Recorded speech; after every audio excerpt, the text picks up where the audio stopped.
The night has settled in its quiet way. You're here, in the soft glow of the dark, letting the day finally loosen its grip. Nothing needs to be solved right now. Imagine a small cabin beside a lake, not far from the trees, not far from the water. A window is cracked open, and the cool air carries the smell of pine and earth. You're wrapped in a warm blanket. The bed is deep, familiar. You can hear the slow lap of water against the dock. Take a slow breath in, not big, not forced, just enough to remind your body it's safe to rest. Then let the breath go. Feel the exhale, settle your shoulders. Like a quiet stone sinking into still water. Another day has passed. Work pulled at you. People needed things. The phone, the inbox, the thoughts that keep rolling. Sometimes they feel like waves that don't know how to stop. But here, the lake is calm, and your mind can soften into that stillness. Let your jaw become light, your brow smooth, your belly loose under the blanket. There's nothing to hold right now, nothing to prove. You're here, and that's enough. A faint light moves across the ceiling, just the moon reflecting on the water. It drifts without urgency. Some nights, the world feels tight, like the day never really ends. Money concerns, decisions, the long list that waits for morning. But the lake doesn't keep a list. It just holds the moon and lets it pass. Feel your breath again. In, a little pause, and out. Maybe the body feels heavy in the nicest way. Like it knows the bed is safe. Like it trusts gravity to carry the weight you no longer want to lift. This hour is for you. Not to fix anything, just to rest. Slowly, gently, naturally. You might notice the blankets warming your legs, the soft hush of the room, the way your hands settle without needing direction. All the effort of the day begins to drift out, like fog lifting off the lake at dawn. If these stories help you sleep, if they ease the nights a little, feel welcome to subscribe so they find you again. And if you'd like, leave a simple comment. 1, if it helped. 2, if it didn't. No pressure. Just a quiet way to stay connected. The moonlight fades a little, and the water stills. Your breath moves slow and easy now. Let the cabin, the lake, and the quiet night hold you. And as the body rests deeper, the first story begins to rise like a ripple across the calm surface. Story 01. In the quiet shade of a mango grove, the Buddha walked with a few monks. The air was still, and the afternoon sun softened against the leaves. They found a monk lying alone, weak from illness, his robe and bedding unclean. Other monks had avoided him, afraid of the smell, unsure what to do. He felt forgotten, like a burden.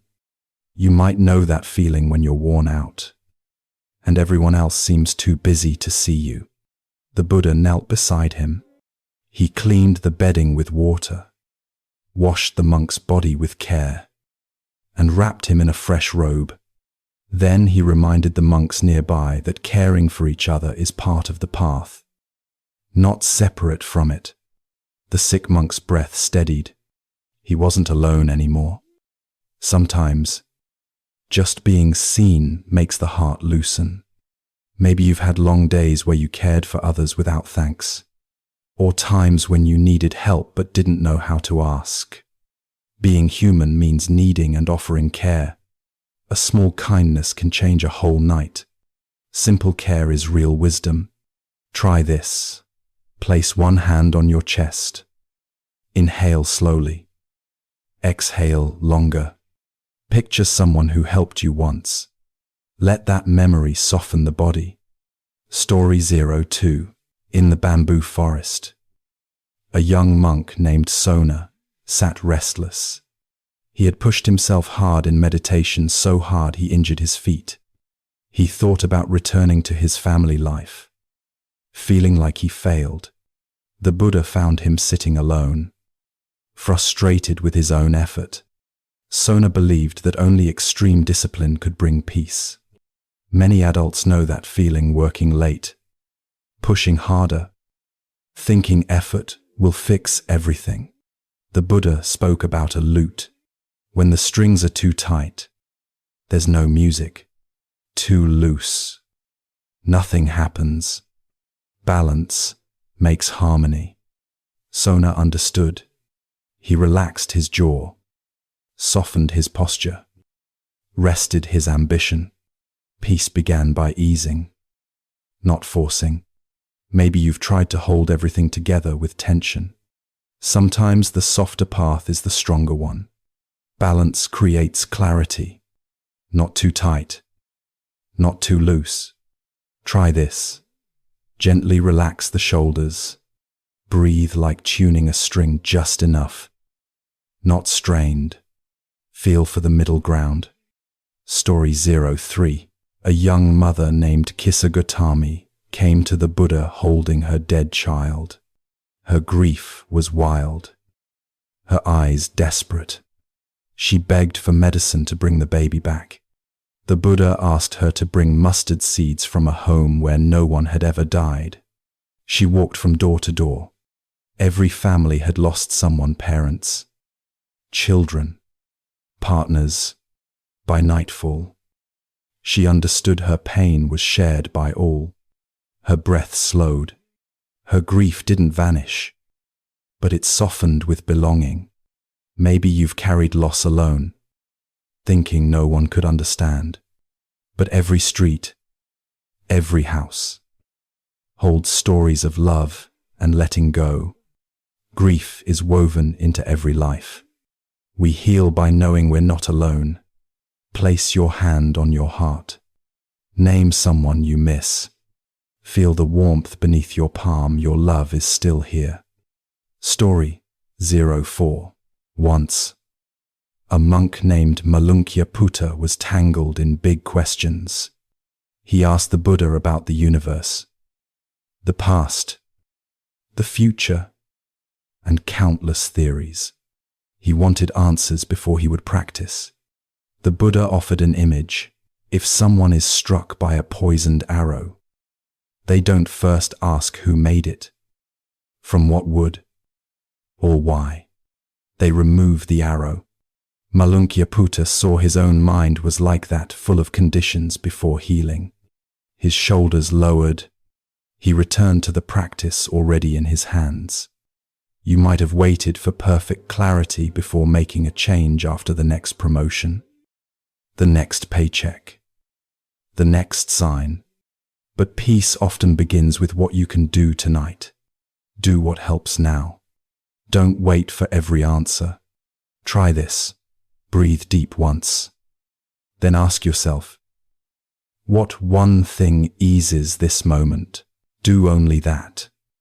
Story 05. A monk once complained about someone who angered him. His mind was tight, like a fist. He asked the Buddha why a small insult felt so big. The Buddha offered a simple comparison. A handful of salt makes a cup of water undrinkable. But in a river, that same salt disappears. If the heart is small, every slight feels overwhelming. With a wider mind, even hard words dissolve. The monk breathed easier. He wasn't asked to deny his feelings, only to grow his capacity. Maybe someone's comment today stayed with you longer than it should. When we're tired, the cup feels small. A larger mind holds more peace. Expand. Don't shrink. Practice. Breathe into the chest. Imagine it as wide as a river. Let the day's small troubles drift. Story 06. In a forest road, a feared bandit named Angulimala chased travelers. People spoke of him with dread. His anger and confusion ruled his life. When he saw the Buddha walking calmly, he tried to chase him. But the Buddha's pace stayed steady. Something in that calm broke through his fury. He asked how to change the darkness inside him. The Buddha guided him toward compassion and restraint.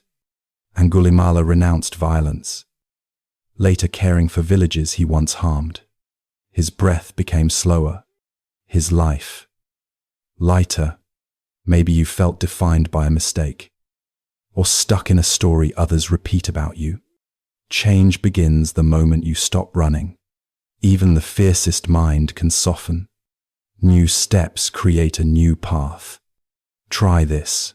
Inhale. Think, I'm changing. View present. Exhale. I release the past. Iswana, one breath at a time. Story 07. A farmer met the Buddha and complained about his life. His cows wandered off. Crops struggled. His family argued. He wanted a promise that the spiritual path would remove all problems. The Buddha reminded him gently, everyone has around 83 problems. Even if one is solved, another appears. Peace isn't about eliminating every difficulty, but knowing how to meet them. The farmer laughed at himself. He realized he had been fighting life rather than living it.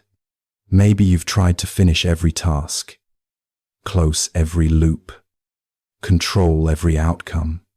The list never ends. Peace is meeting life, not fixing it. Try this. Write one worry on a paper. Fold it once. Place it aside for tomorrow. Story 08. The Buddha once explained the Dharma as a raft. A traveler uses the raft to cross a dangerous river, but after crossing, they don't carry the raft on their back. Teachings help us reach steadier ground. Clinging to them can become another weight. A monk understood he had been arguing to defend his ideas, not to free his heart. His breath slowed. His posture softened. Maybe you've held on to opinions so tightly they built tension instead of relief.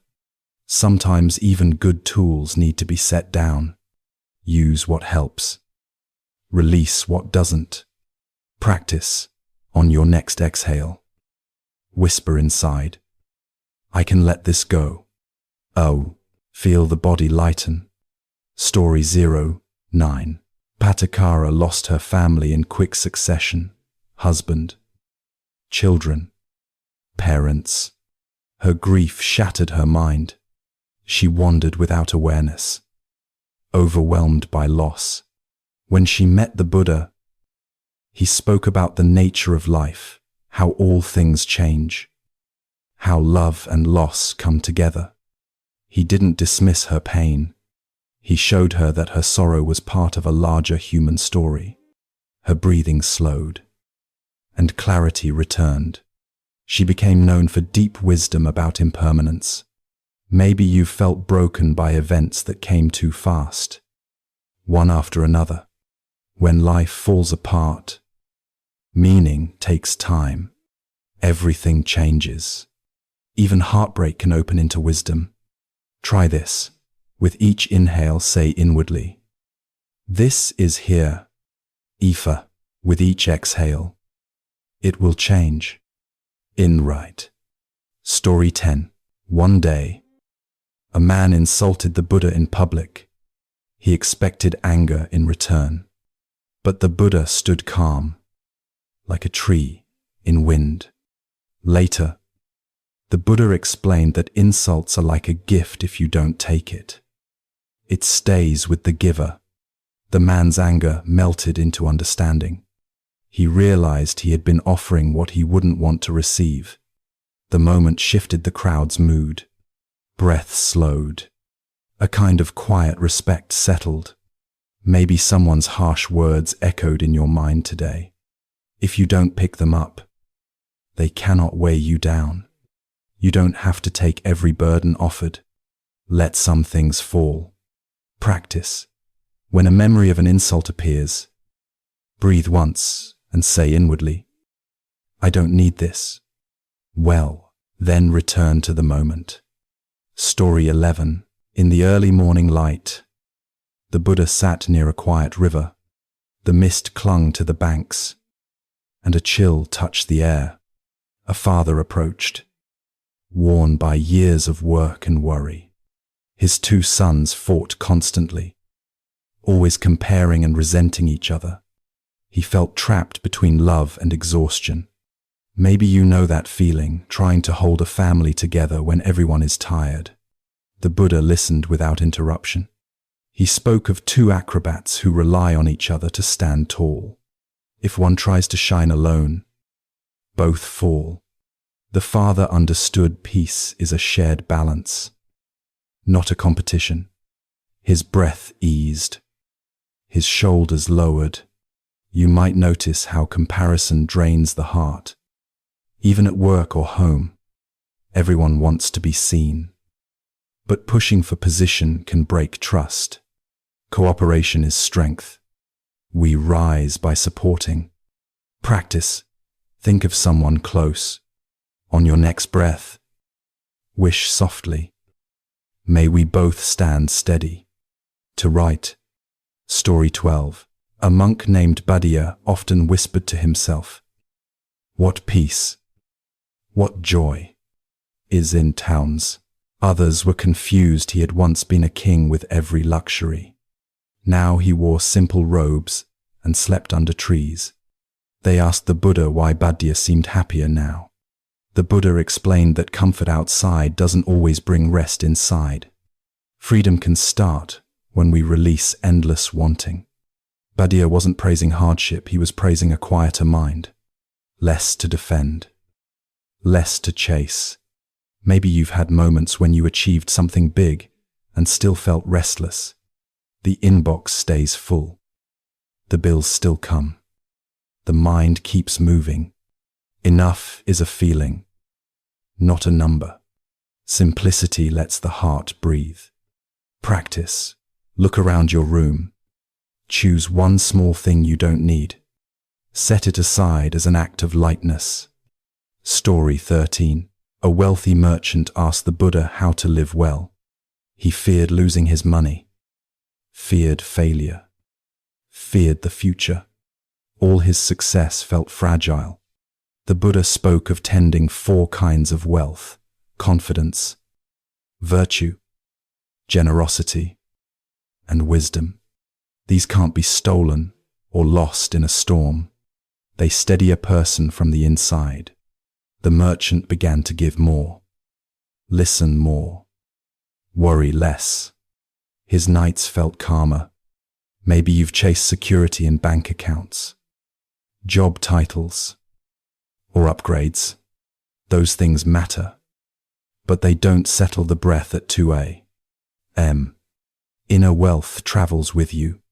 It's never dependent on luck. Practice.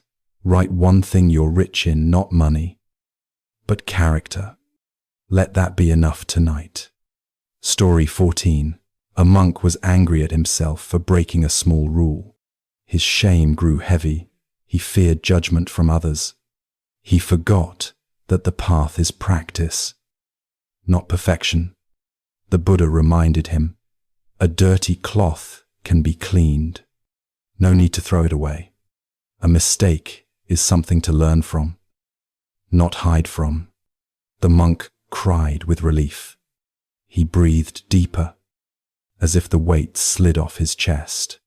Maybe you've replayed a mistake all day, or feared people seeing your flaws. Most hearts soften when honesty appears. You're not your errors. You're the effort that follows. Practice. Place a hand on your heart and inhale. On the exhale, whisper inwardly, I can begin again. That's Story 15. King Pasenadi often ate too quickly.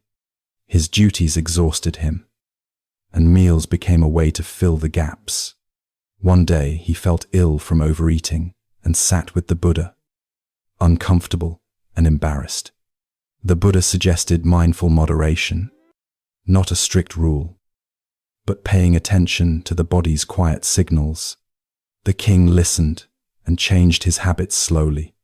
His digestion improved. But more than that, his mind settled during meals. Breath and taste became companions. Maybe you've finished meals without tasting them, racing to the next task. This culture runs fast, even at the dinner table. Slowing down is nourishment. Attention is flavor. Practice. At your next meal, take one slow bite. Feel the texture, the warmth, the breath between. Story 16. A monk named Tisa was proud of his learning. He corrected others sharply, eager to show he knew more. It isolated him, though he didn't see why. The Buddha offered a gentle image. A lake reflects clearly because it's still, not because it shouts. Wisdom speaks softly. Tissa recognized his own noise, always arguing, always winning. He breathed slower after that. Maybe you've seen arguments at work where being right cost more than it was worth, or tried to prove something when silence would have been stronger. Quiet minds understand more. Ego blocks the view. Practice. The next time you want to win a point, breathe once before speaking. Let the moment open. Story 17. A group of monks asked the Buddha about anger. Why does it burn so quickly and linger so long? The Buddha described anger as a fire that harms the hand holding it first. They asked how to cool the flame. He spoke of patience like water poured on heat. Little by little, not denial, but steady ease. One monk remembered someone who hurt him. As he breathed, his jaw softened. Forgiveness didn't arrive all at once, but the burning lessened. Maybe someone's name tightens your body just by thinking of them. Anger feels powerful, yet it drains you quietly. Release protects you more than revenge. Let cooling begin. Practice. Inhale through the nose. Exhale through the mouth twice. Imagine the heat leaving with the breath. Story 18. Once a man asked the Buddha why life feels unfair. Some are born into comfort, others into hardship. The question weighed heavy in his voice. The Buddha spoke of seeds. Different seeds planted in different soil grow in different ways. But care, wisdom, and effort can change the harvest. The man's shoulders relaxed. He saw his own power in small daily choices, not distant luck. Maybe you've compared your life to others' career, family, timing. It's a quiet ache adults carry.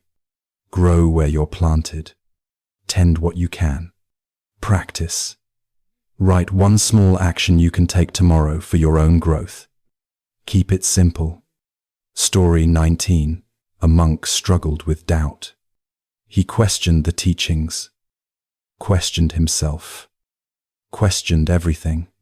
It made him restless at night. The Buddha explained that doubt is like being stuck at a crossroads. Standing still doesn't reveal the way walking does. Experience is the lantern.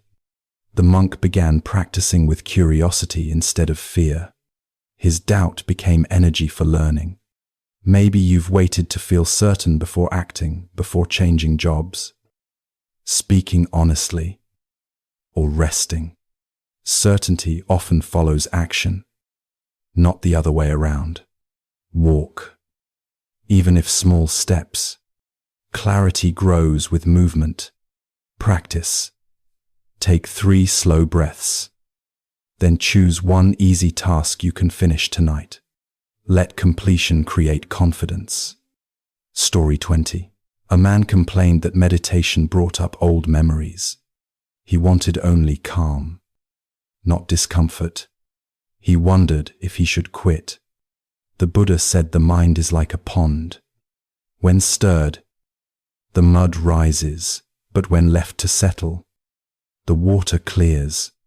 Seeing the mud is part of cleaning it.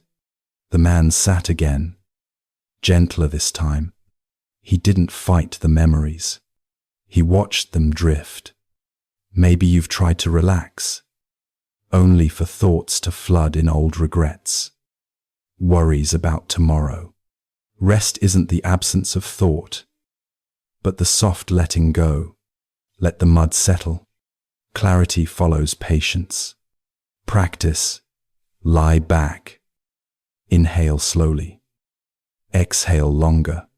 When a thought appears, say inwardly, "Not now," and return to the breath. Story 21. The Buddha sat beneath a broad banyan tree. Light moved through the leaves like gentle waves. A young monk approached, his face tight with perfection. He tried to follow every rule exactly. One mistake felt like a collapse. He barely slept, afraid of failing. The Buddha spoke of a carpenter sanding wood. Too much pressure ruins the grain. Gentle work creates smoothness. The monk felt the image settle in his mind. He took a slow breath. Less rigid, more human. Maybe you've chased perfect work, perfect parenting, perfect timing. Perfection narrows the heart. Better is soft improvement. Progress over pressure. Practice. Inhale gently. Exhale longer. Say inwardly, "Good is enough tonight." Oh. Story 22. A farmer arrived dusty from the road. His crops had failed from drought. He blamed his neighbor, the gods, the soil. He asked the Buddha why misfortune lands unfairly. The Buddha spoke of effort and timing. Even good seeds need rain. The farmer listened, chest heavy but calmer. He understood that blame wastes the little strength left. Maybe your plans fell apart despite all your effort work projects. Relationships, hopes. Life isn't a straight line. Effort matters. Even when results delay, patience grows roots. Practice. Sit still for 3 breaths. Name one thing you can try again tomorrow. Story 23. An old man felt shame for his past actions. He carried regret like a stone in his pocket. He asked the Buddha if it was too late to change. The Buddha told him of a lamp lighting a dark room, even at night. One flame transforms the space. Change doesn't check your age. The man cried quietly, years of guilt melting into possibility. He stood lighter than he sat. Maybe you believe your window has closed career dreams. Forgiveness. Rebuilding something broken. It's rarely too late. A small light can start over. Begin where you are. Practice. Place your hand on your heart. Say softly, "I can still grow." Isn't everyone? Story 24. 2 friends argued about the path. Each insisted their method was superior. They traveled to the Buddha seeking a decision. He pointed to the sky. Birds fly different ways, yet reach the same air. The path meets the walker. The friends laughed at themselves. Their breath slowed into relief. Maybe you've argued over ways of living, diet, work style, parenting, spirituality. Being right can hide being kind. Many roads lead to peace. Choose the one you can walk. Practice. Next time disagreement rises, inhale once before speaking. Let curiosity lead. Story 25. A monk feared death deeply. He couldn't sleep, imagining the end. He trembled at the thought of disappearing. The Buddha spoke of a sunset. The light doesn't vanish, it changes form. The colors shift. The world continues. The monk watched the horizon with new eyes. He felt the earth steady beneath him. Maybe you feared loss of youth, health, security, relationships. Fear tightens the heart against life. Trust is soft courage. Everything changes shape. Practice. Watch your breath rise and fall. Feel the quiet rhythm of being here now. Story 26. A woman came to the Buddha full of jealousy. Her sister's success burned inside her. She wanted what she didn't have. The Buddha spoke of a field with many flowers. Each blooms in its own season. No rose rushes to be a lily. The woman saw her envy soften. She realized her path would have its own timing. Maybe you've seen others get promotions, buy homes, build families while you waited.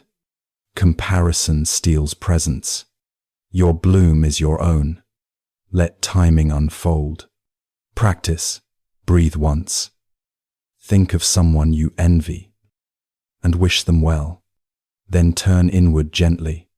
Story 27. A monk felt restless with routine. Meditation bored him. Chores bored him. Silence bored him.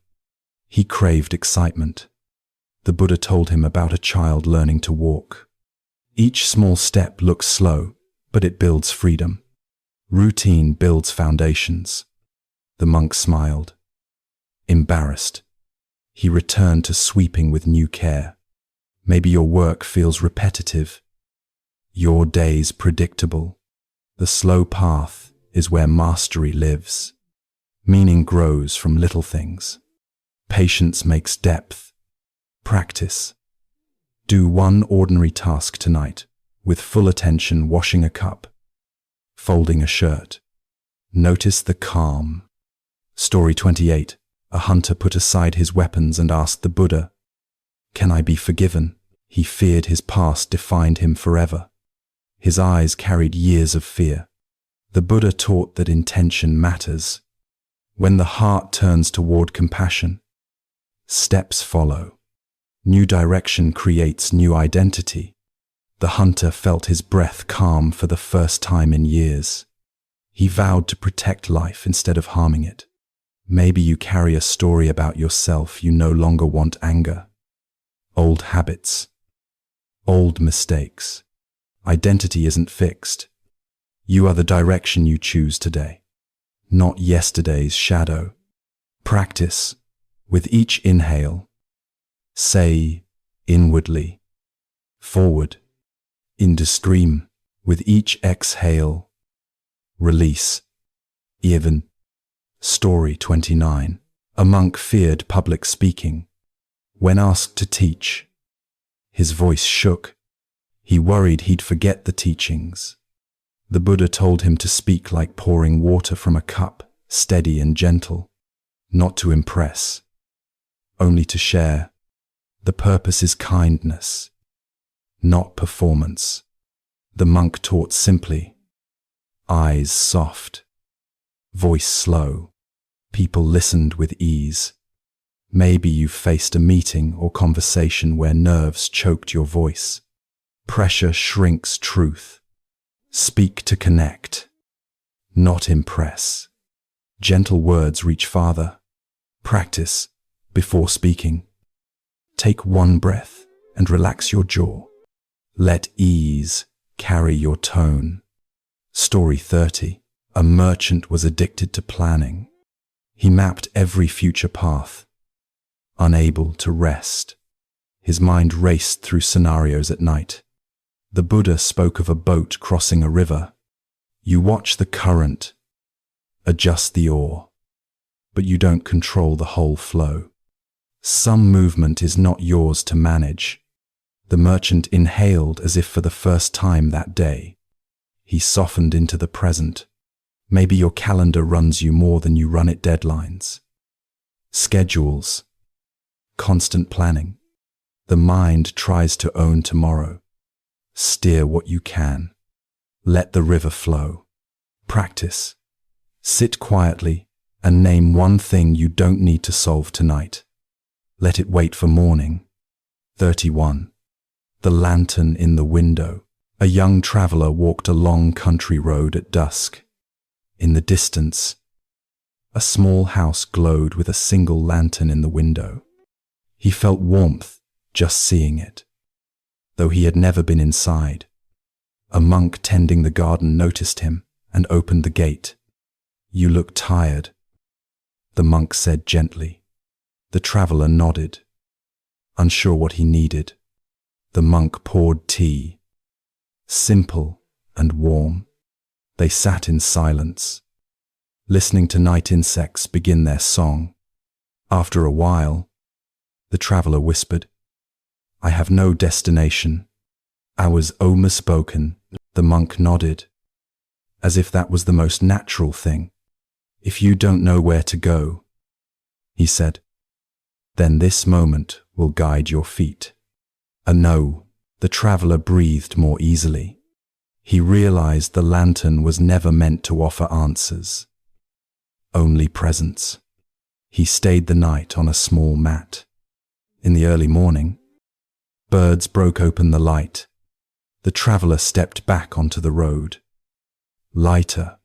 He didn't know the path, but his steps were steady.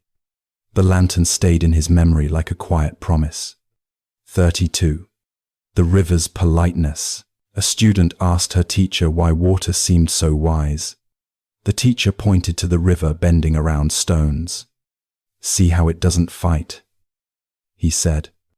"It moves with such politeness, you barely notice its power." Inside, the student watched the current, gentle but unstoppable. A leaf drifted past, spinning once before continuing on. She wondered if her life could be like that, to move without forcing, to bend without breaking. She asked the teacher, "But sometimes I feel pushed." "Why?" "Indutensas. Werlaya splendor," he smiled. "Even the river rushes after rain. I am made with a current of cold. It still returns to calm."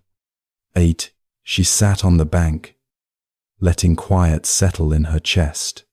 Her thoughts softened like silt in water. The teacher closed his eyes, listening to the flow. No lesson was declared, only the sound of the river teaching beyond words. 33. The sparrow at dawn. A retired carpenter woke before sunrise each day, not from habit, but because he liked the stillness. One morning, a sparrow landed on his windowsill. It hopped and chirped, small body facing the cold. He opened the window slightly, offering crumbs. The sparrow ate without fear, bold as daylight. He felt something ease in his chest. He had spent decades building things that would last. Yet here was a moment that vanished as soon as it arrived. He wondered which work was more important. The sparrow returned the next morning. No bigger, no wiser, just present. He found himself smiling before his feet touched the floor. Time didn't feel so heavy. He rubbed his hands, once strong with tools, now gentle with crumbs. The sparrow flew away, leaving silence bright as sunrise. 34. Tea without distraction. A woman invited a wandering nun to share tea. She cleared a space on the table, moved her phone aside. Steam rose like a thin ribbon of cloud. The nun lifted the cup slowly, breathing the scent.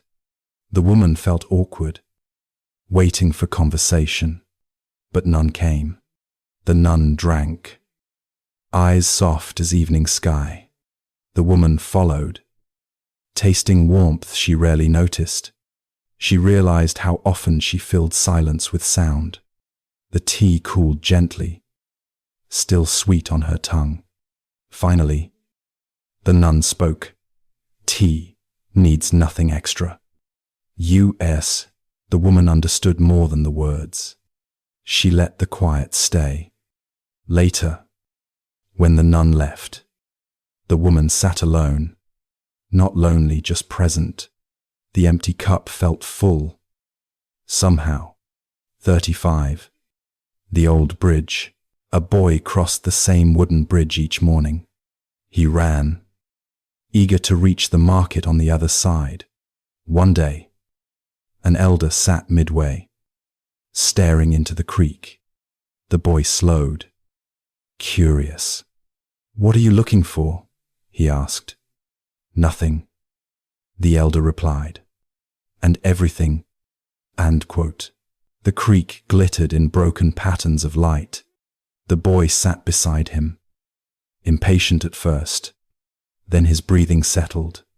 Fish flickered like living reflections. Leaves floated by like tiny boats. He forgot the market for a moment. When he stood, the bridge seemed different, older, wiser. The elder remained, watching the water forget itself. The boy crossed slowly, the day wide open. 36. The garden without plan. A gardener never drew maps for his plants. He let seeds fall where the wind guided them. Visitors wondered how it became so beautiful. He shrugged, smiling, hands dirty with earth. "Nature edits better than I do." In quote. Flowers leaned toward the sun in their own shapes. Some tangled, others stood alone. Every year the garden changed its mind. He walked among the colors, without expectation. A child asked, "How do you know where to plant?" He pointed to his chest. "I listen here, not here." Tapping his head, the child didn't fully understand, but felt the truth. Bees moved lazily through the blossoms. The gardener closed his eyes, hearing their hum like prayer. 37. The breath under the noise. A man lived in a city that never slept. Sirens, engines, neon sighs, noise without edges. He tried to meditate, but thoughts had bright lights. One night, he turned off everything he could. The silence was thin, fragile, still. He followed his breath like a thread. Inhale, exhale, quiet under chaos. The room felt larger. His mind didn't stop, but it softened. He realized peace wasn't the absence of sound. It was the presence of attention. Outside, a car passed, then faded. He inhaled again, deeper than before. The breath held him like a gentle hand. City noise became distant waves. He smiled in the dark, resting slowly. 38. The stone in the pocket. A child found a smooth stone by the river.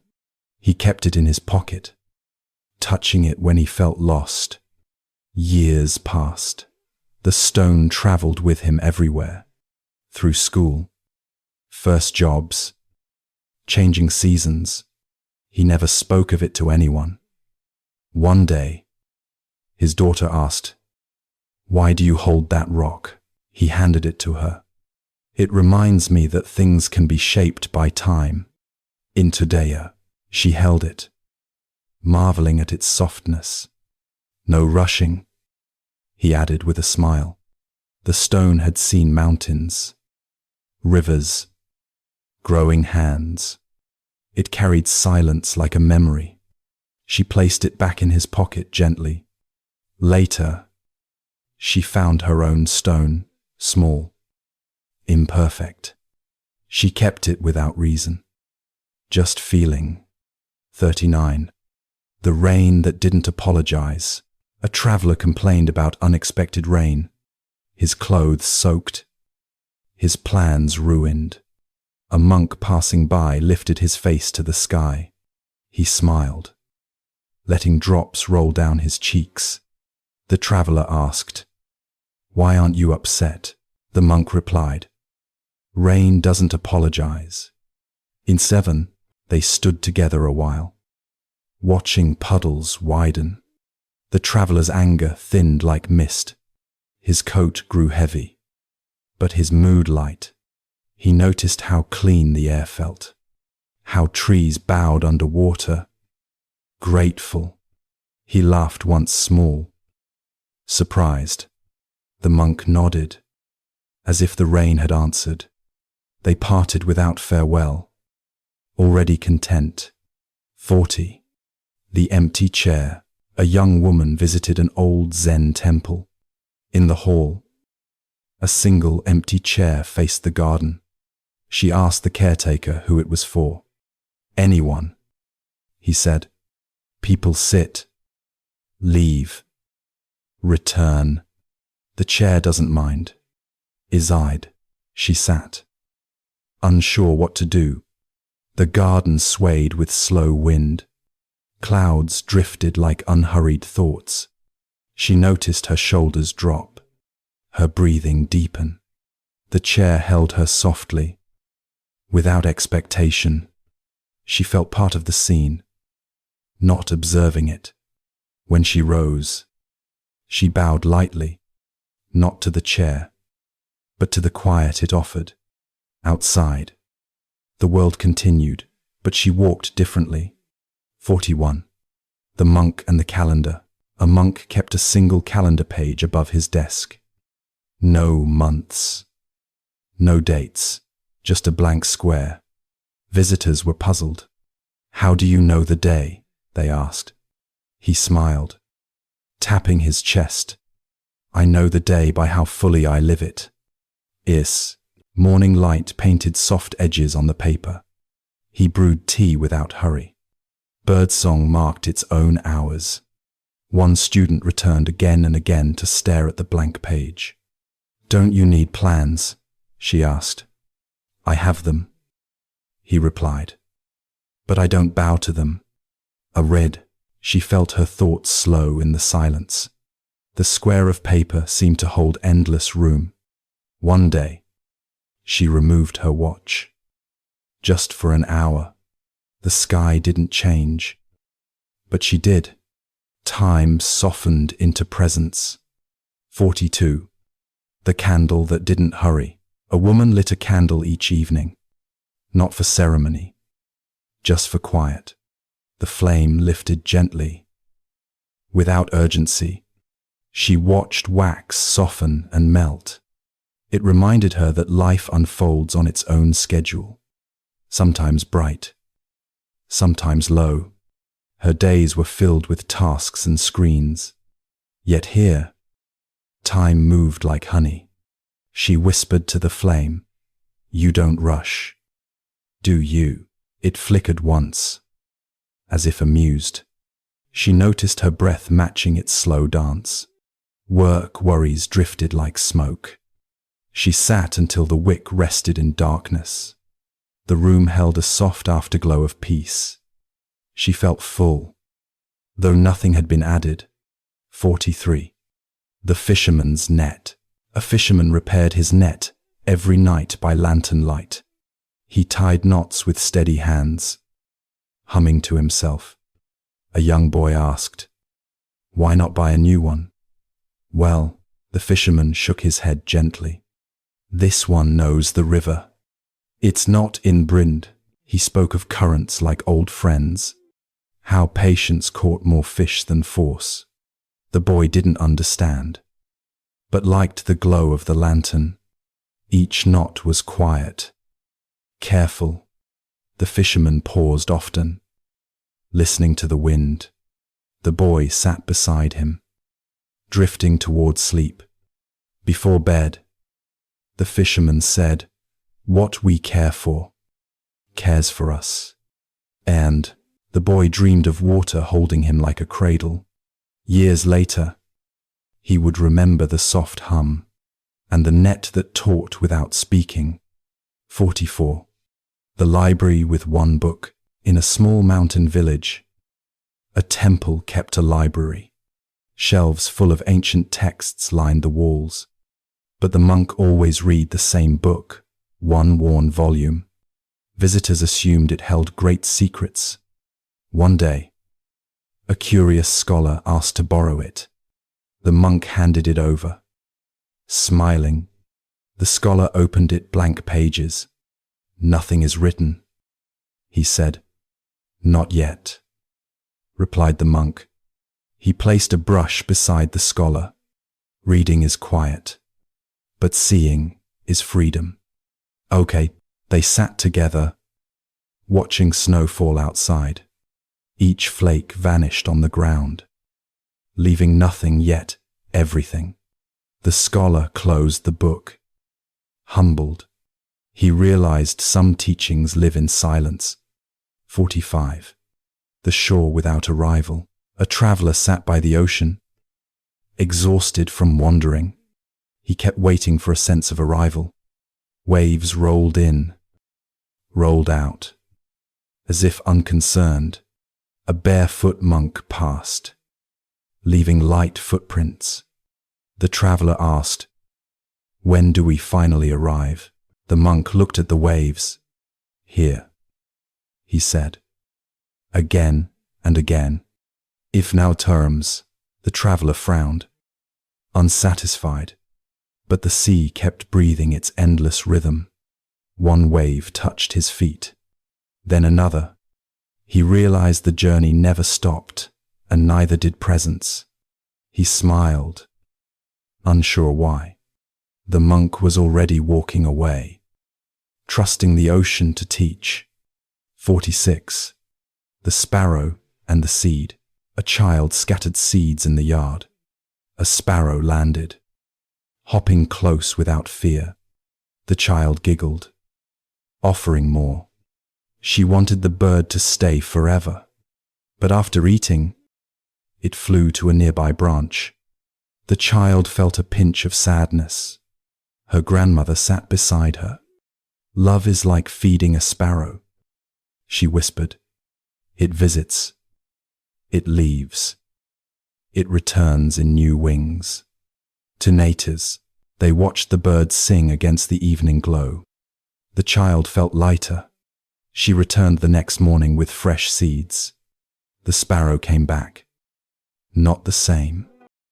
Not different. The child learned to hold gently. 47. The dented bowl. A monk used a metal bowl dented from years of travel. Novices wondered why he didn't replace it. He ran his fingers over each mark, smiling. "These dents are my teachers," he said. "They remind me where I've been." Identified during meals. The bowl reflected the sky in broken shapes. One novice finally understood. The bowl was not less because it was changed. It was more because it had lived. The monk ate slowly, savoring each bite. The novices softened toward their own imperfections. They saw beauty in the worn edges of life. 48. The cloud that stayed. A woman watched clouds pass over a lake. One cloud lingered, heavy with rain. She wondered why it stayed while others drifted. A passing monk noticed her gaze. "That cloud is doing its work," he said, resting before falling. Now, craze. She felt something loosen in her chest. She too had days where she needed to stop. The cloud finally released rain. Soft as breath, ripples spread over the water. She stood quietly, letting her thoughts fall like rain. When the cloud lifted, the sky felt new. She walked away slower, kinder to herself. 49. The single step. A student stared at a long stairway to a temple. He felt overwhelmed before even starting. An elder saw his hesitation. "Don't climb the stairs," he said. "Just take a step." The student frowned. "That is climbing," he replied. The elder smiled. "It is living." Levanin, the student lifted his foot, all the weight of doubt. Moving, step by step, he reached the top. At the gate, he turned to thank the elder. But the man had already disappeared into the morning mist. The student stood quietly, knowing the lesson without words. 50. The silent drum. In a quiet temple, a drum sat unused. Dust gathered on its surface. Travelers asked why no one played it. The caretaker said, "This drum teaches without sound." It's still. People laughed, unsure. But one evening, a child touched the drum's skin gently. She felt the vibration through her hand. Not loud, just alive. She closed her eyes, sensing rhythm in stillness. The caretaker nodded. Sound is only part of music. Demanda. The child sat longer than anyone expected. Outside, wind moved through trees like distant percussion. She realized silence carries its own song, and sometimes the quietest lessons echo longest. 51. The Buddha and the angry sun. In the shade of a banyan tree, the Buddha met a young man. His face was tight with resentment. "My father left me his debts," he said.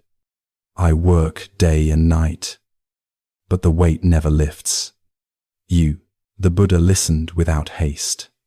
Wind moved gently through the branches. "You carry his burden," the Buddha said, "and also his anger." In weak, the young man looked down. "I don't know how to let go." The Buddha pointed to a fallen leaf. It already left the branch. The branch does not cling to the leaf. Things, the young man breathed. Slow and shaky. Something softened in his chest. He imagined laying down the anger. Just for 1 hour. The Buddha's gaze was steady, kind. "You may still work," he said, "but not as a prisoner." And found. A tear fell onto the dry earth. For the first time, the debt felt lighter. 52. The king's sleepless night. A king paced the palace halls at midnight. He was rich, respected, feared but never rested. He told the Buddha, "My mind is a battlefield." The Buddha sat with him on the quiet balcony.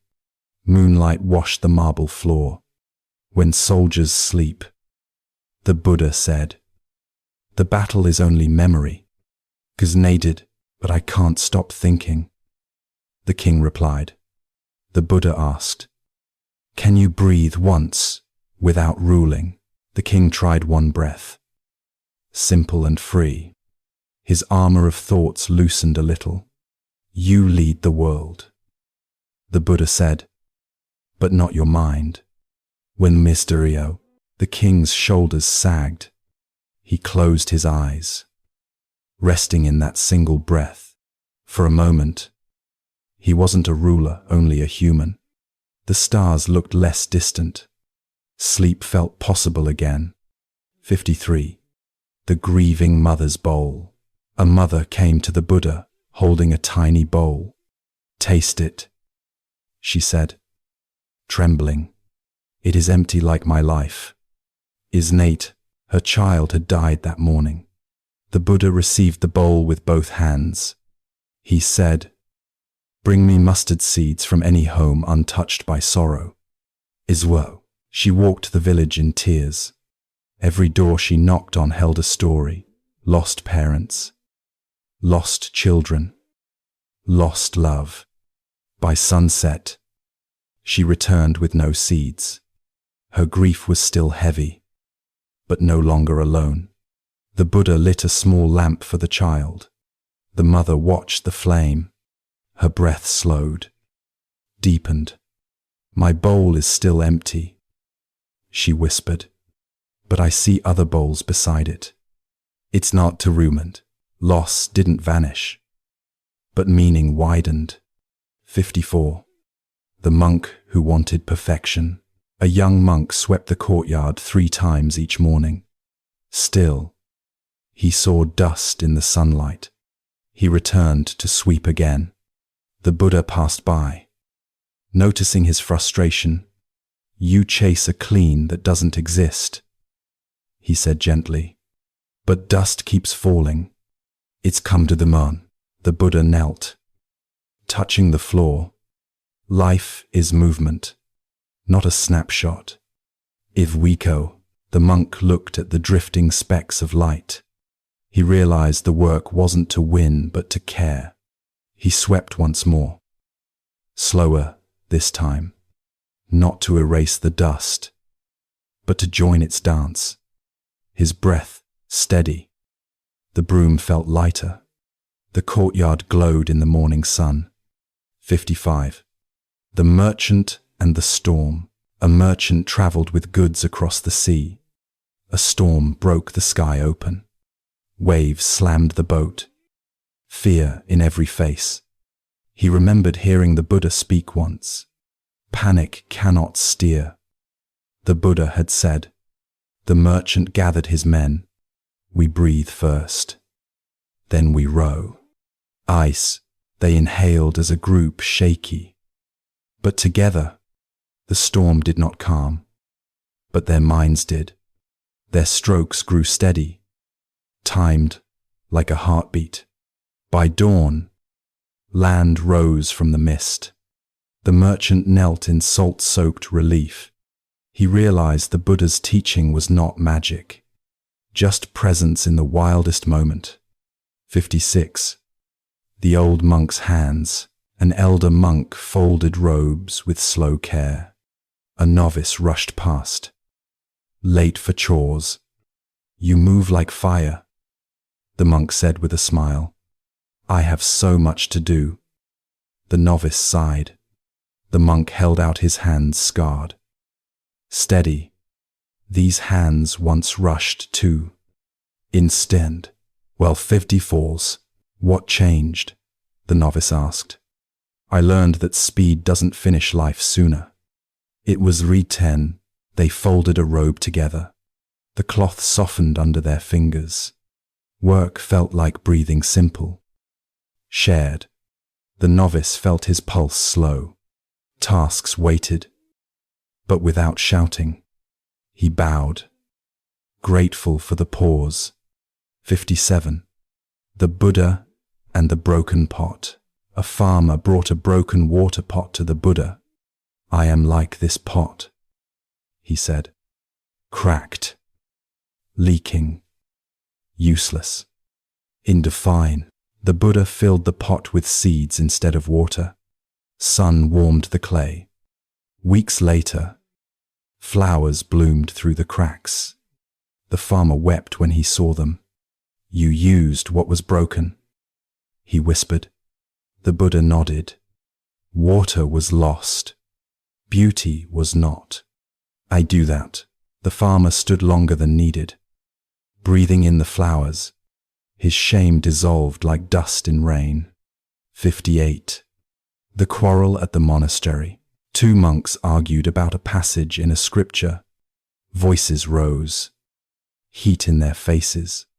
The Buddha entered. Silent. He poured tea for both of them. Steam curled between them like a veil. Is the tea better alone or shared? He asked. They sipped, eyes lowering. The taste was warm, grounding. Their anger cooled without force. One monk exhaled. Embarrassed. We forgot each other, he admitted. The Buddha smiled. Words matter less than hearts. And peace returned to the room like quiet rain. 59. The Buddha and the hunter. A hunter approached the Buddha in the forest. I live by the bow, he said. It brings food, but also fear. Movement. The Buddha touched an arrow gently. Tools carry intention, he said. It is the heart that wounds. Is Teeples. The hunter listened. Unsure. He sat with the Buddha until dusk. Birds settled in the trees. Unafraid. His breath slowed. Like the forest itself, taught him. He left his bow lighter in his hand, not abandoned, but guided. His steps toward home felt new. 60. The Buddha and the jealous monk. A monk confessed to the Buddha. Eyes lowered. I envy others' praise. He said, my heart burns when they shine. Oragri. The Buddha walked with him beside a river. Moonlight stretched across the water. Does the moon steal from the stars? The Buddha asked. They share one sky. Yes, the monk breathed, letting the river's hush fill him. He imagined his brothers like stars bright, separate, together. The jealousy lost its armor. What remained was tenderness. He returned to the monastery lighter, ready to celebrate others and trust his own quiet glow. 61. The Buddha and the tired farmer. A farmer came to the Buddha at dusk. His clothes were dusty, his shoulders hard with work. I rise before the sun, he said, and still worry about harvest. 8. The Buddha watched a flock of birds settling in a tree. They worked all day, he said, and now they rest. Reverie too, but I can't stop thinking. The farmer replied. The Buddha placed a hand on the earth. We plant seeds. We do not pull them up to check. Israelite, the farmer breathed out, long and low. He imagined his fields sleeping under the stars. His mind felt softer, like soil after rain. The Buddha's presence was quiet, without pressure. You work with the earth, he said. Let the night work with you. If the farmer walked home slower, trusting the dark to hold his worries. 62.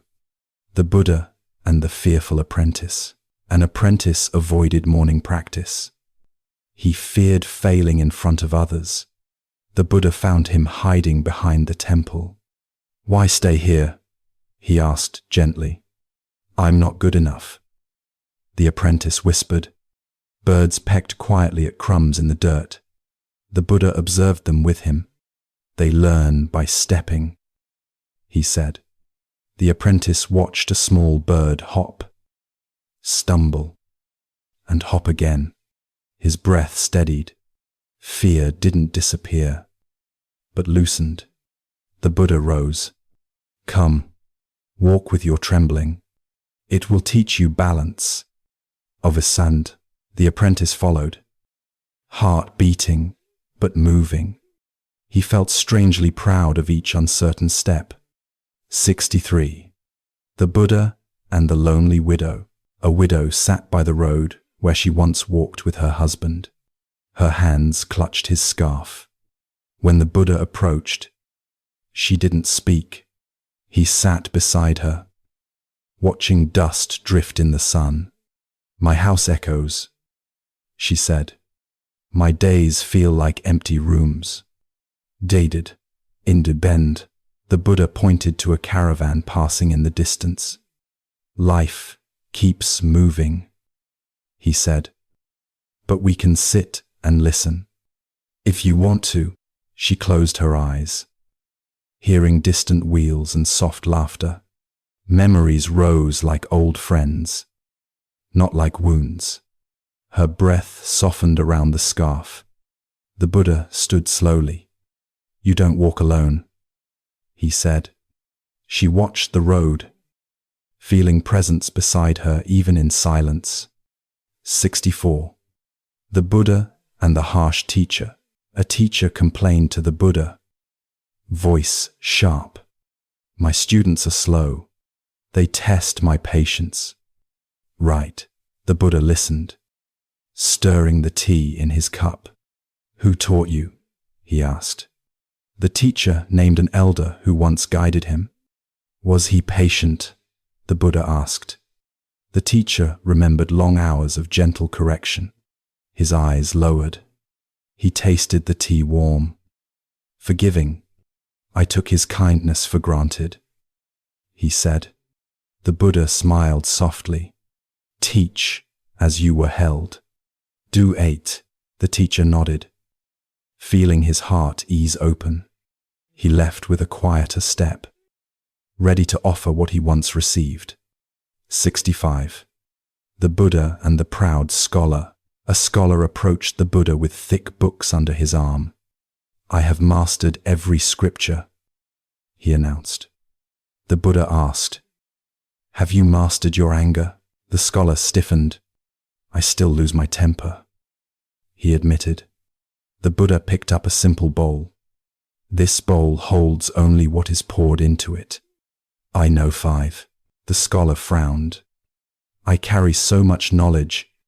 I think and spill it when shaken. The Buddha replied. The scholar felt exposed but also relieved. He bowed, setting the books aside. For the first time, he sat with the Buddha empty-handed and learned to hold wisdom without crashing waves inside. 66. The Buddha and the silent child. A child came to the Buddha without speaking. His mother said he feared the world. The Buddha offered him a flower. The child looked at it for a long time. Its yellow petals trembled in the breeze. The Buddha whispered, Things grow quietly. In fact, the child held the flower close. His breath slowed. He touched the soil, curious rather than afraid. The Buddha smiled at the mother. No rush, he said. A tree doesn't hurry its leaves. In front, with Gadadrivix, the child placed the flower back into the Buddha's hand. It was the beginning of his voice. 67. The Buddha and the general's rage. A general visited the Buddha with eyes blazing. My enemy insulted me, he said. I will crush him. Oh, the Buddha met his gaze calmly. If a man hands you burning coals, must you take them? The general clenched his fists. He threw them first. Hand. The Buddha pointed to a river stone smooth from years of water.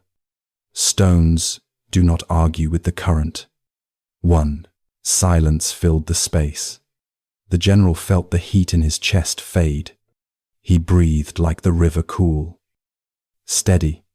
Vengeance loosened its grip. He left without drawing his sword. 68. The Buddha and the lost monk.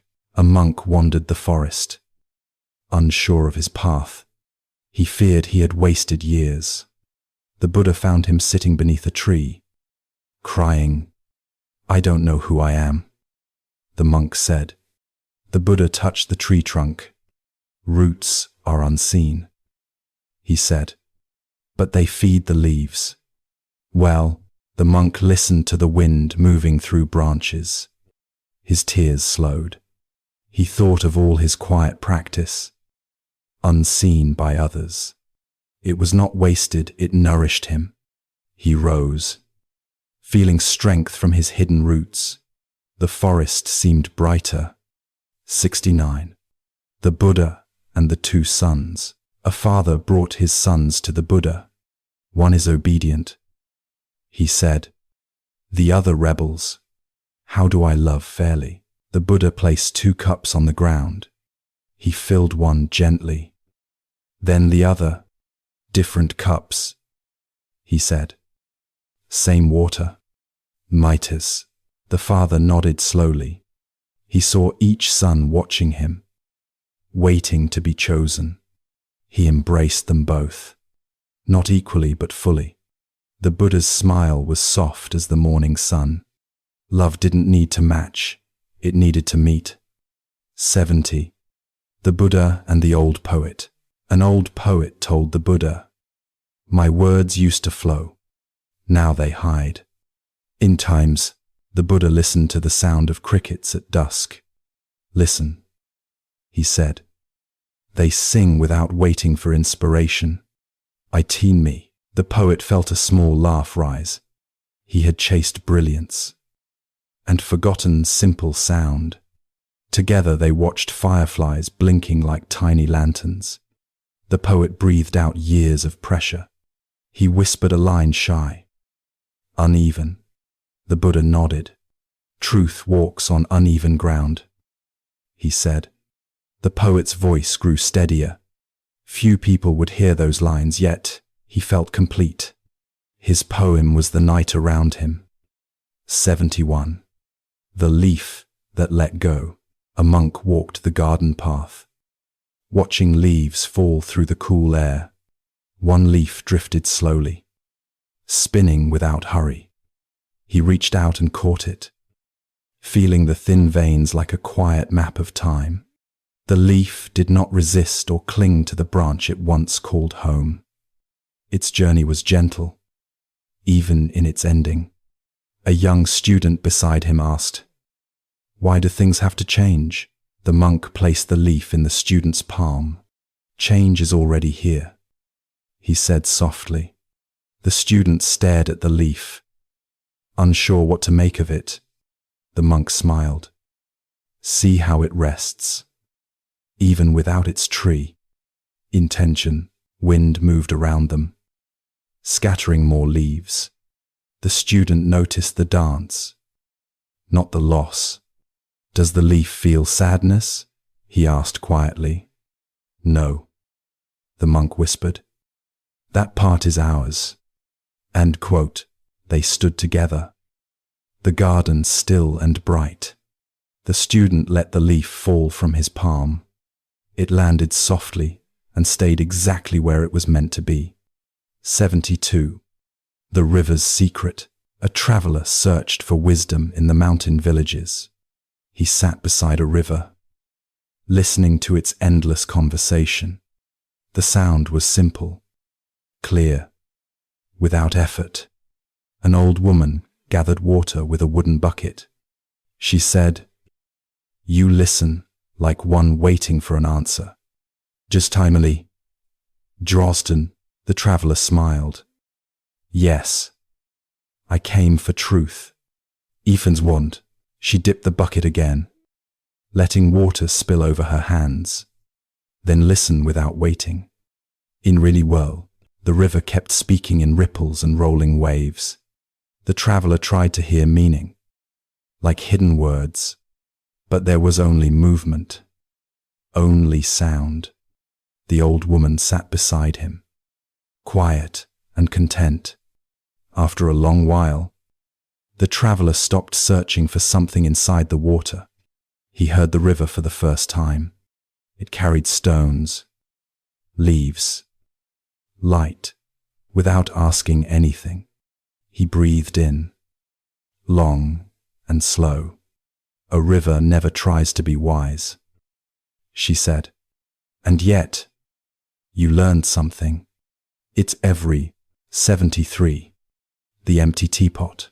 A scholar visited a small tea house at the edge of town. He spoke of scriptures, history, and perfect teachings. The tea master listened, nodding gently. She prepared tea, heating the pot with steady hands. As she poured, the tea rose to the brim, then overflowed. The scholar jumped back, surprised. "Why did you do that?" he asked sharply. She set the pot down, calm as morning light.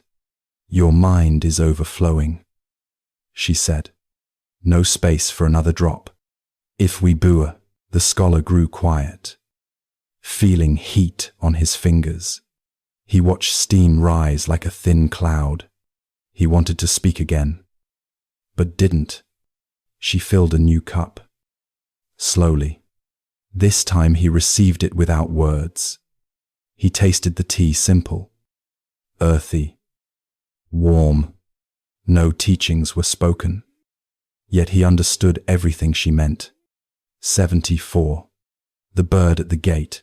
A monk swept the stone path before the temple gate. Each stroke was slow, clearing dust and fallen leaves. A small bird landed near his feet, pecking at seeds. The monk paused, watching its tiny movements.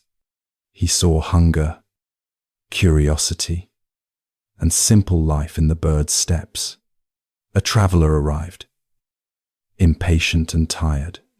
He asked, "How long must I train to find peace?" The monk pointed at the bird. "It finds peace while eating." "Well," the traveler frowned, unsure if it was a joke. He looked at the bird, wings soft against the wind. The bird took flight. Without hesitation, the monk resumed sweeping. Dust rose and settled again. The traveler asked, "What should I do?" The monk replied, "Eat when hungry, rest when tired." To half, the traveler waited for more. But nothing came. The silence felt deeper than any lecture. 75. Moon in the bowl. A novice fetched water from the courtyard well. The night sky shimmered above him. In the bowl of water, the moon appeared bright and whole. He gasped, thinking he had captured the moon. He ran to his teacher, bowl trembling in his hands. "Look, Master, I have the moon." The teacher smiled kindly. "Put it down." "No, nighting licks." The novice set the bowl on the ground. The moon rippled and wavered. A breeze crossed the surface, breaking the shape. The novice stared, confused. "Was it ever the moon?" the teacher asked softly. The bowl stilled again, showing the pale reflection. The teacher lifted his eyes to the vast sky. The real moon was never in the bowl. "Is now," the novice understood, slowly, like dawn unfolding. 76. The silent bell. An old bell hung in the temple hall. Its bronze surface was dark with time. Visitors often struck it hard, seeking the perfect sound. One student came at night. Alone, he touched the bell lightly with his palm.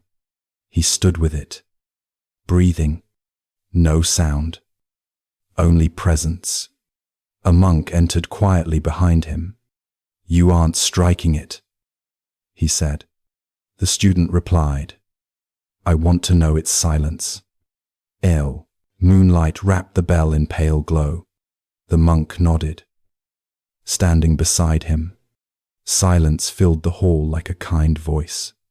The monk said, "Some teachings are heard without sound." They both stayed still, listening to nothing. It was the richest teaching the student ever received. 77. One breath longer. A young monk struggled in meditation. His mind raced like horses on an open field. He asked his teacher for help. "Do one breath longer than you want to tonight," she said. The monk sat again, body restless. He paused at the end of each breath. Just a moment more. At first, it felt like resistance. Then, like softness, he noticed a space, thin as silk, not silence, but gentle pause. The day moved around him, birds, clouds, distant footsteps. He took one breath longer again, and again. Later, he returned to the teacher. "It's still noisy inside," he said. She smiled. "But now you see the space between the noise." Everyone. 78. Tea and rain. A wanderer arrived, soaked from a sudden storm. He entered a small hut, shivering. An old monk poured tea, steam rising like a thin veil. They listened to rain drum on the wooden roof. The wanderer complained of wet clothes and muddy roads. The monk passed him the warm cup. "Hold this," he said kindly. The wanderer wrapped both hands around it. Heat moved into his fingers and wrists. The monk said, "Right now, this is the whole world." The wanderer listened to the rain again. It sounded softer. He tasted the tea, simple, grassy, warm. The storm outside continued, uncaring. But inside the hut, everything had changed. 79. The temple cat. A temple cat slept on the tatami mat near the altar. Visitors envied its calm, slow breathing. One student asked the teacher, "Why is the cat so peaceful?" The teacher laughed gently. "It doesn't wish to be more than it is." Will of. The student considered this, confused. Shouldn't we try to improve? The teacher fed the cat a small treat. The cat ate without pride or worry. Improvement comes from presence, he said, not from refusing yourself. Intern stood. The student watched the cat stretch and close its eyes again. It breathed like the whole world was safe. He wondered what it would feel like to be that simple. He sat beside the cat, resting without goal. 80. The soft stone.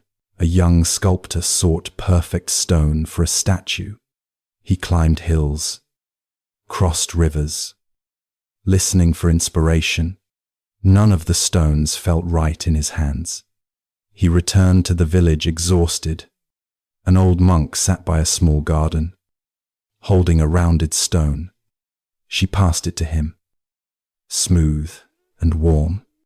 "It looks ordinary," he said.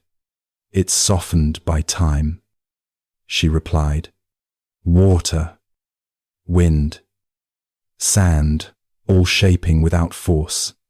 The sculptor felt the surface again. The stone held history without sharp edges. He asked, "Shouldn't art be bold?" The monk smiled. "Boldness can be gentle." As I famous, the sculptor kept the stone. Years later, his statue was known for its tenderness, not its size. People wondered how stone could feel so soft. Only he remembered the monk's quiet hands. 81. The lantern in daylight. A monk walked through the village at noon, carrying a lit lantern. Children laughed, pointing at the glowing flame. "Why carry light when the sun is bright?" one boy asked. The monk smiled without slowing his steps. "To remind myself that light isn't only outside."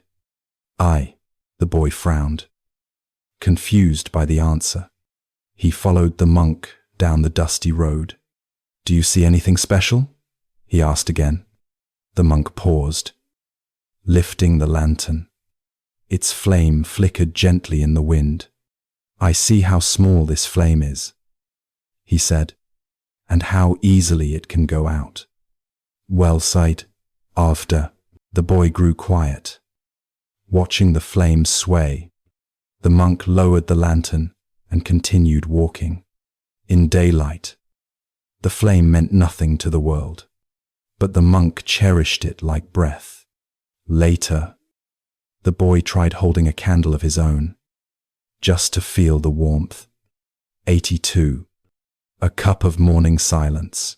The temple awoke with soft movements, brooms, sandals, gentle murmurs. A novice slipped outside early, seeking quiet. He sat with a cup of tea, watching steam rise. The morning air held a hush, like a held breath. A senior monk joined him, settling beside him slowly. "No questions today?" the monk asked with a grin. The novice shook his head. "Silence feels full," he whispered. The monk nodded, taking a small sip. Birdsong fluttered above the tiled roof. Mist lifted from the grass, fading without effort. The novice watched his tea cool, feeling it change. "Silence is a teacher," the monk said gently, "but it never explains itself." In Rice, they finished their tea without another word. Morning unfolded around them, simple and wide. The novice felt like he had heard something precious, without sound. 83. Sand between toes. A traveler arrived at the coast after months of walking. He removed his shoes and stepped into the sand. Warm grains slid between his toes. He inhaled the salt air, heavy with tides. An old fisherman watched from a small boat. "You look like you found treasure," he said. The traveler laughed. Sitting in the sand, "I've been searching for peace. The fisherman cast his net into the waves. "Peace isn't hidden," he said. "It washes up every day." The traveler touched the sand again. Slow and soft. Waves curled and broke, then faded back into the sea. Nothing stayed. Nothing rushed. He forgot his journey for a moment. Just sand. Water. Breath. For the fisherman, this was just another morning. For the traveler, it felt like arrival. 84. The window and the wind. A young monk kept his window shut during meditation. He feared distraction from the outside world. Birds. Leaves. Footsteps, all noise to avoid.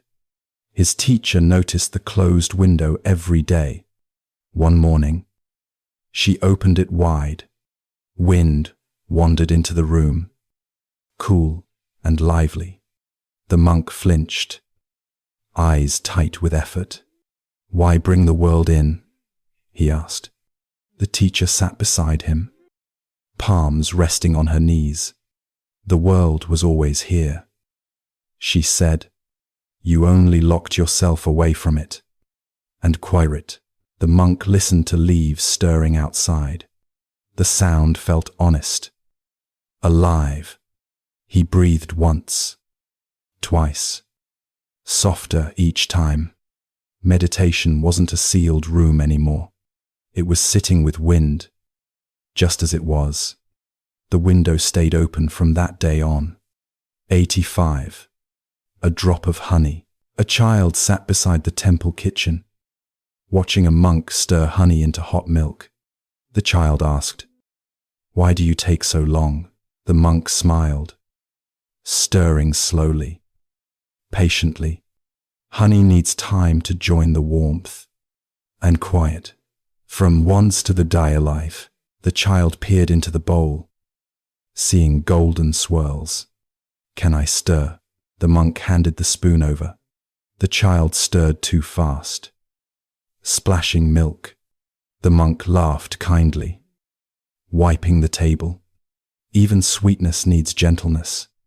Scry. The child slowed, stirring in slow circles. Golden ribbons dissolved like morning light. "There," the monk whispered. "Now it's part of everything." Also, they shared the milk in 2 small cups. The child tasted sweetness without effort. He understood patience better than any lesson could teach. 86. Lanterns on water. During a festival, villagers floated lanterns on the lake. Candles flickered in paper shells, drifting with the current. A visiting scholar watched with deep longing. He asked an elder, "What does this ritual mean?" She placed a lantern on the water herself. "It means letting the night carry what we can't." 2. Lanterns drifted softly, reflections shimmering like stars. The scholar stood still, watching his lantern glide away. He felt something loosen in his chest. Not relief, just space. The night accepted every lantern without question. Water held light the way hands hold breath. The elder whispered. The lake listens without words. "I notice you too," the scholar nodded, eyes soft. For the first time, he didn't search for explanation. He simply watched the glow move into darkness. 87. The loose thread.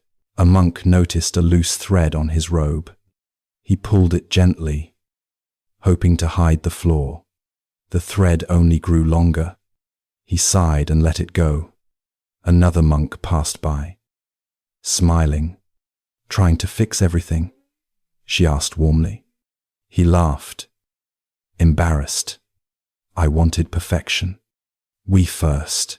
She touched the robe's fabric lightly. Perfection tears easily, she said. He let the thread hang, no longer tugging. When he walked, it swayed freely. Harmless. Others didn't notice or care. Only he had held the floor tightly. Later, he trimmed the thread not to hide it, but to care for the robe with calm hands. 88. The Sparrow's Rest. A sparrow landed on the temple roof at dusk. It folded its wings and settled into stillness. A student below noticed the gentle posture. How does it know when to rest? He asked his teacher. The teacher replied, it listens to its body. With fancies, the student frowned, rubbing tired eyes. I don't know how to do that. It's no varia. The teacher led him to sit. Close your eyes, she said softly. They breathed together, slow and unhurried. The sky deepened into velvet blue. Crickets began their night song. The student felt his body soften into the earth beneath him. When he opened his eyes, the sparrow was gone, but the quiet remained, like a feather in the mind. 89. The Path of Shadows. At sunset, a monk walked the forest path. His shadow stretched long before him. A child followed, jumping into the shadow playfully. Look, I can stand inside your shape, she giggled. The monk laughed. Stepping slower, the path grew darker, trees tall like guardians. The child asked, why does your shadow change? The monk pointed at the fading sun. Because I do too. This Mose, they walked together. Shadows, merging and separating. The child chased each shape. Delighted, the monk watched her joy with quiet awe. Even shadows teach about change, he said gently. Night arrived. Shadows disappeared into the dark, yet the path remained under their feet. The child held his hand. Unafraid. 90. Clay and breath. A potter shaped clay on a spinning wheel. His hands moved steady, guided by breath. A monk watched, fascinated by the rhythm. You breathe with the clay, she said. The potter nodded, eyes on his work. Breath keeps the circle steady. The clay rose, forming gentle curves. No rush, no force, just motion. The monk sat nearby, matching her breath to his. They worked in shared silence. The potter said, if my breath breaks, the bowl collapses. Oh, the monk smiled. So does a day. I am. When the bowl was finished, he lifted it gently. It held shape because hands and breath agreed. The monk felt gratitude for simple work. A bowl, a breath, a whole moment. 91. The quiet visitor. A traveling monk arrived at a small village at dusk. He bowed to the first house and sat beneath a tree. People whispered, unsure if he wanted food or questions. A tired mother approached, holding her sleeping child. Why do you sit here? She asked softly. The monk looked at the child's calm face. To let the night arrive before I speak. And 80. She sat beside him, her shoulders heavy from the day. The monk listened to crickets, leaves, and her slow breath. When the world is loud, he murmured, silence becomes a gift. I think, she nodded, brushing hair from her child's brow. My mind keeps running, she said. Then, let it run. The monk replied, like children in a field. It stops when it tires. Then, they sat together, saying nothing more. The moon rose quietly over the rooftops. She felt something soften, not solved. Just lighter. 92. The folded letter. A young man brought a letter to the monastery. I wrote down every mistake I've made, he said. The paper was thick with ink, crowded with regret. He wanted advice on how to erase the past. The Buddha took the letter gently. He folded it once, then twice, then again. Soon it was a small square in his palm. Do you see the weight change? He asked. The man shook his head, confused. It weighs the same, he said, but it feels smaller. The Buddha replied, not gone, just held differently. Intensus, dan dreiteen, don drace, and azeling. The man breathed deeper, staring at the folded paper. He placed it in his pocket, close to his heart, not erased, but carried with care. His steps leaving the monastery were slow and steady. 93. The willows bend. A storm swept through the forest near the monastery. Trees bent and leaves tore loose, flying into the air. After the storm, a student walked with the Buddha. They saw a fallen oak, roots exposed. Nearby, a willow still stood, swaying gently. Why did the strong tree fall? The student asked. The Buddha touched the soft willow bark. Strength without flexibility breaks. Doing foes. The student thought of his own rigid ideas. He often argued, wanting to be right, even when tired. He defended every point. The willow held water from the storm, shimmering in the light. It bent without shame, without fear. The student breathed slowly, feeling his mind loosen. He bowed to the willow, grateful for the teaching. The forest felt different, gentler, instructive. 94. The shared cushion. Two monks argued over a meditation cushion. One claimed he had used it for years. The other said it was offered to the whole temple. Their voices rose, echoing against the wooden walls. The Buddha entered quietly, seating himself on the floor. No cushion, just bare boards. The argument halted in surprise. Comfort doesn't belong to anyone, he said calmly. The monks looked down, embarrassed. One brought the cushion and placed it beside him. Sit here, master, he offered. The Buddha shook his head with a smile. You needed it more than I did. Oh, woe. They sat together, the cushion untouched. Both realized they wanted ownership more than comfort. They shared it from that day forward, without words. 95. The bowl of water. A student carried a bowl of water to the Buddha. His hands shook from effort, water trembling at the rim. I want to be calm, he said urgently. The Buddha waited until the bowl stopped shaking. He pointed to the student's fingers gripping tight. You want calmness too hard, he said. The student loosened his grip slightly. The water settled, clear and still. He looked up, surprised by the simplicity. Calm was not an achievement, but a release. He held the bowl in both hands, gentle and steady. His breath moved like quiet wind across a pond. Later, he drank the water slowly, grateful, not because he earned it, because he let go. 96. A grain of salt. A man came with bitterness in his heart. He complained about family, work, and unending pressure. His mind tasted only disappointment. The Buddha asked for a grain of salt. He placed it on the man's tongue.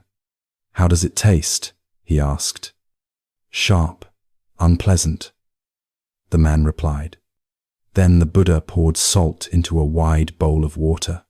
He invited the man to drink a sip. "It tastes fresh," the man said. "Salt in a small cup is harsh." The Buddha said, "In a larger view, bitterness spreads thin." The man closed his eyes, breathing easier. Life was still salty, but now it felt less tight. 97. The temple bell. Each morning, a monk struck the temple bell. He swung the mallet hard, seeking a perfect tone, but the sound came sharp, almost painful. A senior monk observed quietly. One morning, she stopped his arm gently. "Don't strike for perfection," she whispered. "Strike for presence. It's problemant." She lifted the mallet and let it fall with ease. The bell sang warm and long, filling the hall. The monk felt tears in his eyes. He wasn't angry, just touched by the softness. The bell didn't need force to resonate. Neither did he. From then on, he struck with breath, not effort. 98. A pebble on the path. A child walked with the Buddha to a nearby village. She stopped suddenly, removing her sandal. "A pebble is hurting my foot," she said.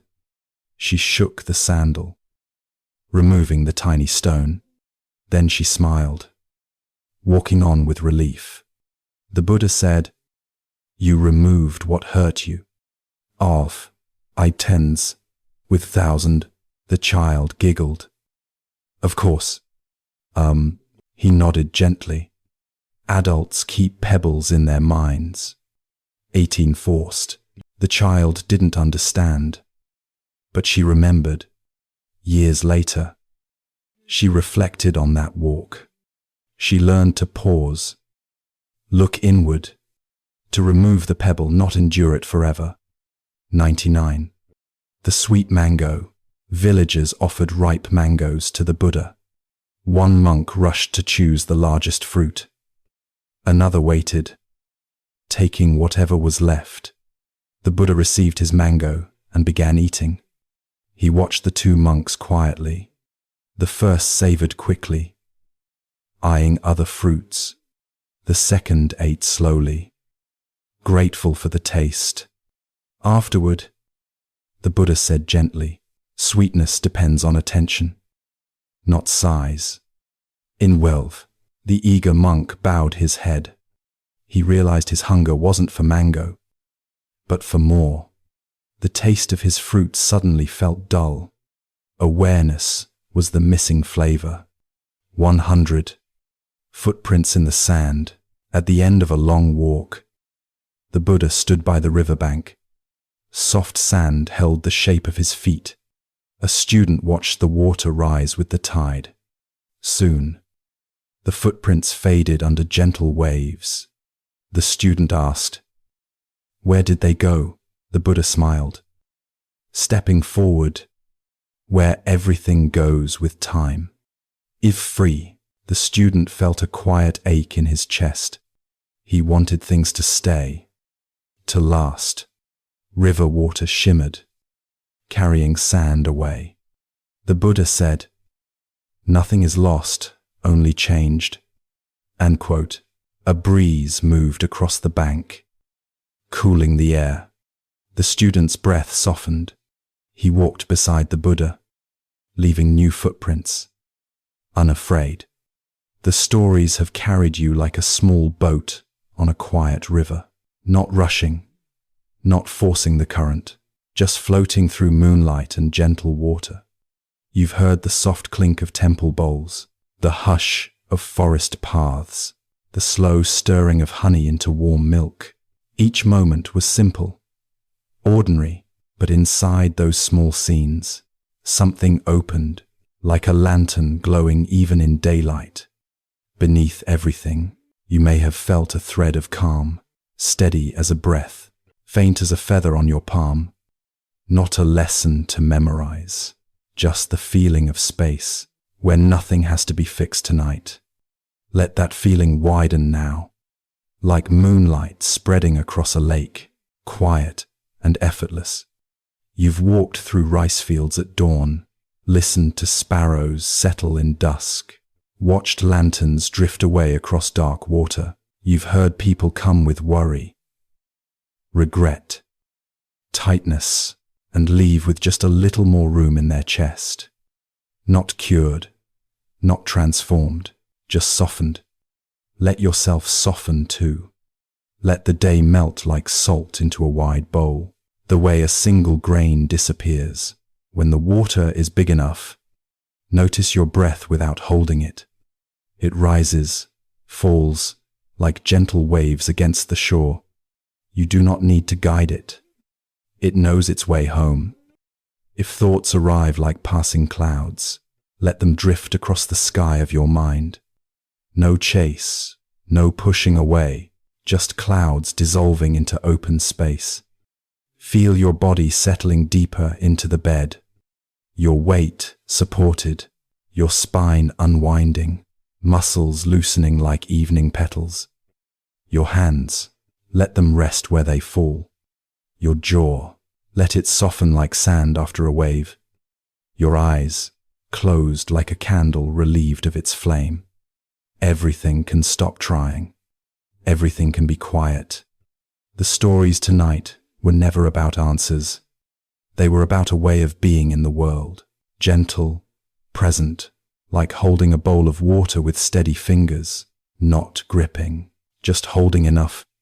The Buddha met people where they were, tired, afraid, frustrated, proud, uncertain, the same places we all visit.